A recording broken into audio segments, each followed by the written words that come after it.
अच्छा, पेट भर के खाना भी खा लिया, फिर तरबूज भी उसने खा लिया, क्या नुकसान है फिर इसका? अच्छा, इससे सबसे पहले क्या हुआ, आपने अपने स्टमक को बर्डनाइज कर दिया। नमक लगा लेना चाहिए या कच्चे तरबूज पे नमक लगा लें तो उसका नुकसान कम हो सकता है? नमक और तरबूज का क्या है? अच्छा, ये नमक और तरबूज का जो कॉम्बिनेशन है ना, ये इंतहाई गलत है। This is what we can do. मैंने फर्स्ट टाइम आपसे सुना है ये, क्योंकि आपको पूरी कम्युनिटी आपकी भी देख रही है। गांव के बंदे को सीधी सी बात बताएं कि भाई आप इसके बाद तरबूज के बाद चाय पी सकते हैं या नहीं? फ़ौरन बिल्कुल नहीं पी सकते। तरबूज के बाद दूध पी सकते हैं? बिल्कुल नहीं पी सकते। अच्छा, आपने बिरयानी खा ली पेट भर के, उसके फ़ौरन बाद तरबूज ना खाएं। निहार मुंह तरबूज खाना कैसा है? बहुत अच्छा है। अगर आप तरबूज खा रहे हैं तो एहतियात ज़रूरी है। अगर आप एहतियात नहीं करते तो तरबूज आपकी सेहत के लिए इंतहाई ख़तरनाक भी हो सकता है। आज हमारे साथ मौजूद हैं डॉक्टर अनीका, ये माहिर ग़िज़ायात हैं। मुझे ये बताएं कि तरबूज कब कब ख़तरनाक होता है सेहत के लिए, कैसे इसको खाना चाहिए, क्या टाइमिंग होनी चाहिए? जो तरबूज का इस्तेमाल है ना, अगर आप गलत तरीक़ों से करते हैं ना, तो जहाँ इसके बहुत सारे फ़ायदे हैं ना, तो वो फ़ायदे मिलना तो बहुत दूर की बात है, बल्कि बहुत सारे हेल्थ से रिलेटेड हमें कॉन्सिक्वेंसेस फेस करना पड़ सकते हैं। Even it can lead to death. जैसा कि वो डेथ स्टार्ट हो जाती है अगर आपको फूड पॉइजनिंग हो रही है, आपका स्टमक सेंसिटिव है, स्टमक से रिलेटेड या गैस्ट्रोइंटेस्टाइनल से ट्रैक से रिलेटेड आपके इश्यूज शुरू हो जाते हैं, जिसमें फ्लैचुलेंस भी आ जाती है, ब्लॉटिंग भी आ जाती है, फूड पॉइजनिंग भी आ जाती है। मतलब ये सारे इश्यूज़ आपको फेस करना पड़ सकते हैं अगर आप तरबूज का इस्तेमाल, जिसको हम वाटरमेलन भी कहते हैं, वो गलत तरीके से करें। अच्छा, गलत तरीके से तरबूज का इस्तेमाल करेंगे तो आपने लफ्ज़ बोला कि डेथ भी हो सकती है। अच्छा, वो गलत तरीका कौन सा है? कोई भी फूड जब आप ले रहे होते हैं, अगर आप उसको राइट वे से नहीं लेते तो उसके फ़ायदे की बजाय आपको नुकसान होते हैं। उसी तरह से सेम गोज़ फॉर वाटरमेलन। अच्छा, कौन सा तरीका गलत है, मैं ये पूछना चाह रहा हूँ। बिल्कुल। अच्छा, वाटरमेलन के लिए सबसे पहले आ जाती है आपकी टाइमिंग, मतलब आप किस टाइम पर ले रहे हैं। डेफिनेटली अगर आप एक फ्रूट को किसी ऐसे फूड के साथ ले रहे हैं जिसके साथ उसकी कॉन्ट्रा इंडिकेशन है, यानी कि वो एक गलत कॉम्बिनेशन बन जाएगा, तो डेफिनेटली उसके क्या होंगे, सबसे पहले तो वो आपकी बॉडी को बर्डनाइज करेगा। उसमें टॉप पर आ जाएगा आपका स्टमक, मतलब स्टमक कंफ्यूज हो जाएगा, मतलब what to digest, what to do with it. ठीक है, दो डिफरेंट फूड ग्रुप्स अगर आप उसको ऑफर कर रहे हैं और वो एक गलत कॉम्बिनेशन बन जाएगा, जिसमें क्या होगा, वो वाटरमेलन जिसके बहुत सारे फ़ायदे थे, आपने वो तो कॉम्प्रोमाइज़ किए ही किए। ठीक है, उसके अलावा आपने अपनी हेल्थ को भी कॉम्प्रोमाइज़ किया। ठीक है, पर्टिकुलरली इसमें बात आ जाती है कॉम्बिनेशन की। मतलब लेट्स सपोज कि अगर आप वाटरमेलन कंज्यूम कर रहे हैं, तो वी ऑल नो कि इसमें 92% वाटर होता है। तो अगर हम कोई एक ऐसे फूड ले रहे हैं जिसमें इतनी बल्क क्वांटिटी में वाटर है, तो उसके साथ अगर हम कॉम्बिनेशन में खाना ले रहे हैं, यानी अपना मेन मील ले रहे हैं, it can be breakfast, lunch और डिनर, तो वो क्या करेगा, हमारे स्टमक को बर्डनाइज करेगा। Resultantly we will face bloating, flatulence, gas और फूड पॉइजनिंग। ठीक है, so we need to eat watermelon in between two food. मतलब जो हमारे मील टाइम्स होते हैं ना, जैसे ब्रेकफास्ट और लंच, अगर हम इसके दरमियान में लें तो इट्स अ राइट टाइम। अगर हम लंच और डिनर के दरमियान में लें, इट्स अ राइट टाइम। ये ना तो आपके गैस्ट्रिक ट्रैक को कॉम्प्रोमाइज़ करेगा, ना बर्डनाइज करेगा। मोर ओवर इसकी एब्जॉर्प्शन भी अच्छी होगी, और इसका जो एक फ़ायदा है कि ये हमें हाइड्रेशन देता है। मतलब आप फीलिंग जिसकी वजह से हमें गर्मी कम लगती है, सेंसेशन कि हम थोड़ा सा ठंडा फील करते हैं। ठीक है, तो वो भी हमें कब रिक्वायर्ड होती है, जब धूप होती है, मतलब डे टाइम में। तो it's the right time in दोनों एसोसिएशन की वजह से कि आप इसको मिड मॉर्निंग स्नैक में लें, जो कि 10-11 बजे के करीब है। अच्छा, पेट भर के खाना भी खा लिया, फिर तरबूज भी उसने खा लिया, क्या नुकसान है फिर इसका? अच्छा, इससे सबसे पहले क्या हुआ, आपने अपने स्टमक को बर्डनाइज कर दिया। ख़ास तौर पे वो लोग जिनका स्टमक सेंसिटिव है, मतलब they have a issue of blotting, flatulence या फूड पॉइजनिंग, एसिडिटी, इस तरह की कंप्लेंट्स है, तो ऐसे लोगों को क्या होगा, the moment they will eat watermelon, तो उनके ये इश्यूज़ ट्रिगर हो जाएंगे, और माइट भी जो इंटेंसिटी हो इन इश्यूज़ की वो ज़्यादा वर्स्ट हो एज़ कम्पेयर टू बिफोर। ठीक है, क्योंकि आपका पेट पहले से ही भरा हुआ था, your body don't need anything at that moment. ठीक है, आपने उसको क्या किया, एक ऐसी चीज़ ऑफर कर दी जो कि रिच इन वाटर है। ठीक है, उससे क्या होगा, आपको ब्लॉटिंग होना शुरू हो जाएगी। फिर ऐसे लोग क्या होते हैं, ब्लॉटिंग होती है, ब्लॉटिंग की वजह से हालांकि देयर इज़ अ नीड कि आप वॉक करें, कुछ थोड़ा सा मूवमेंट करें, आप मज़ीद रेस्टिंग फेज़ में आ जाते हैं। जब आप रेस्टिंग फेज़ में आ जाते हैं, उससे क्या होता है, आपको फूड पॉइजनिंग हो जाती है, और जब फूड पॉइजनिंग होती है it can lead to cholera, हैज़ा की तरफ भी ये आपको ले जाती है। तो ये इसके वर्स्ट सिनेरियोज़ हैं। फिर जब आपको हैज़ा हो जाता है, हैज़ा में क्या होता है, मतलब आपको वॉमिटिंग हो रही है, डायरिया हो रहा है, नोज़िया हो रहा है, इससे क्या होता है आपकी बॉडी से जो वाटर है वो निकल जाता है, आप डिहाइड्रेटेड हो जाते हैं, और डिहाइड्रेशन एक लीडिंग कॉज है डेथ का। देहात में ख़ास तौर पे कहा जाता है जी, आप जब कोल्ड ड्रिंक्स पीते हैं, बोतल पीते हैं, तो आपको डिकार आते हैं। डिकार का मतलब आपकी चीज़ डाइजेस्ट, हाँ जी, वो कहते हैं जी हज़म। हाँ अच्छा, अब ये इशू हुआ, उन्होंने बोतल भी पी ली, पहले खाना खा लिया पेट भर के, फिर ये कर लिया, फिर बोतल भी पी ली, तो ये कितनी खतरनाक है। जहाँ एक बंदा जिसने सिर्फ अभी ओवर ईटिंग की at the time of dinner और उसके बाद उसने वाटरमेलन कंज्यूम कर लिया, अगर वो 2 दिन सर्वाइव कर रहा है, तो जब आपने ऊपर कोल्ड ड्रिंक भी ले ली, मतलब अपनी तरह से जितनी रेमेडीज़ आपको याद आई, आपने कभी कभी सुनी किसी बड़े से, किसी चैनल पे या किसी भी सोर्स से सुनी, आपने वो सब फॉलो कर ली।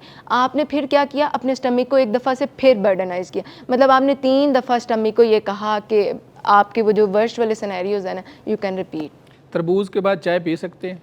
अच्छा, जो तरबूज़ है ना, इसमें होता है वाटर बड़ी अच्छी अमाउंट में, ठीक है। जब भी आप कोई ऐसी चीज़ लेते हैं ना, उससे क्या होता है कि आपकी बॉडी में यूरिनेशन का जो प्रोसेस है ना, वो फास्ट हो जाता है।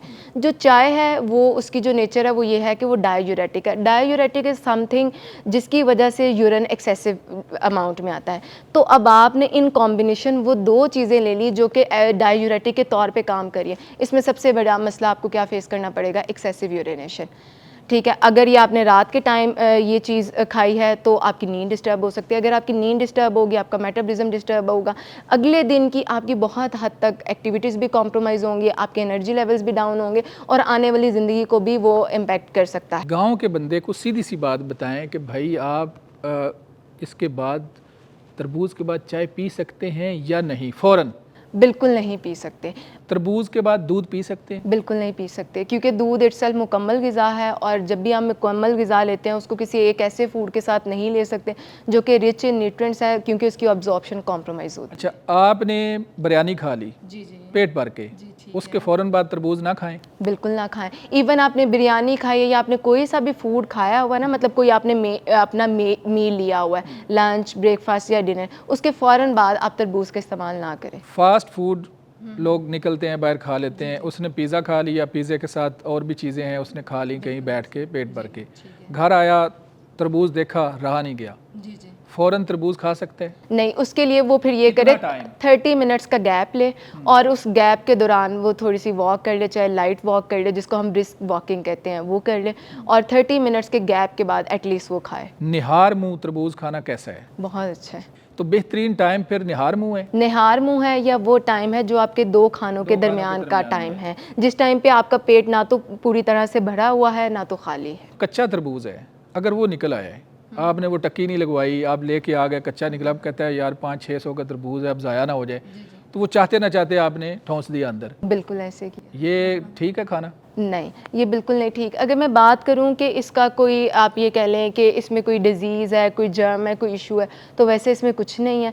सिर्फ ये आपकी हेल्थ को, यानी ख़ास तौर पे आपकी गैस्ट्रिक हेल्थ को बर्डनाइज करेगा। नमक लगा लेना चाहिए या कच्चे तरबूज पे नमक लगा लें तो उसका नुकसान कम हो सकता है? नमक और तरबूज का क्या है? अच्छा, ये नमक और तरबूज का जो कॉम्बिनेशन है ना, ये इंतहाई गलत है। This is what we can do. मैंने फर्स्ट टाइम आपसे सुना है ये, क्योंकि आपको पूरी कम्युनिटी आपकी भी देख रही है।